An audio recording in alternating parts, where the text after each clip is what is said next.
Operation सिंदूर दरम्यान पाकिस्तानी विरुद्धची 5 विमानं भारतानं पाडली। 2 J-17, 2 मिराज आणि एका अवॅक्स विमानाचा समावेश।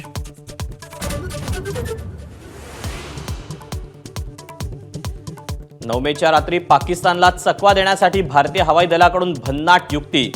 डमी विमानं पाठवून पाकिस्तानच्या हवाई संरक्षण दलाचं लोकेशन जाणून घेतल्याची माहिती।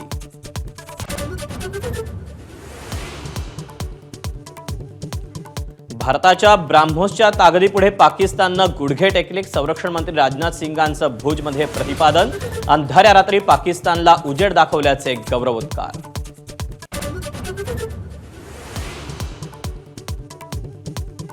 पाकिस्तानी वृत्तपत्र डॉनकडून उपपंतप्रधानांचा खोटारडेपणा उघड।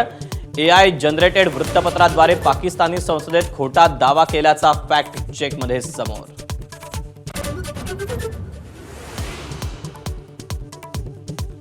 भारत सरकारला पाकला पाठिंबा देणाऱ्या तुर्कस्तानचा फास आवळणार।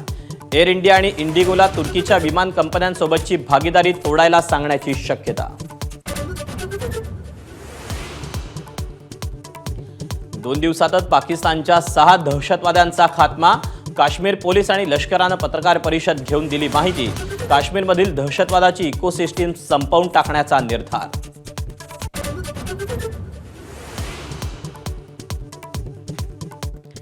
कारागृहात संजय राऊतांनी लिहिलेलं पुस्तक ABP माझाच्या हाती।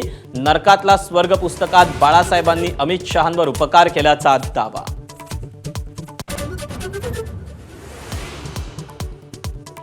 गोध्राकांडात मोदींना अटक करू नये अशी शरद पवारांनी भूमिका घेतली होती।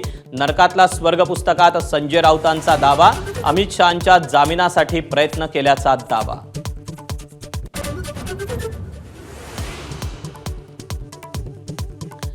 कथा कादंबऱ्या आणि बालसाहित्य वाचायचं माझं वय नाही।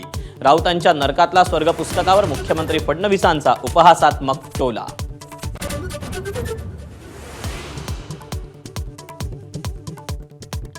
मंत्री जयकुमार गोरेंच्या बदनामी प्रकरणी रामराजे नाईक निंबाळकरांची 3.5 तासांपासून चौकशी सुरू। गोरेंना बदनाम करणाऱ्या महिलेशी रामराजेंचा संवाद झाल्याचं उघड। अवकाळी पावसामुळे धुळ्यात कांदा पिकाला मोठा फटका। 1500 रुपये क्विंटल दरानं विकला जाणारा कांदा थेट 600 रुपयांवर।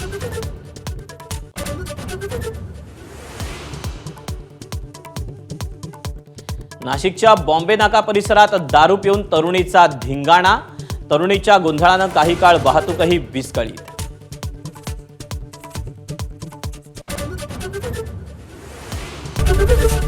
ABP माझा, उघडा डोळे बघा नीट।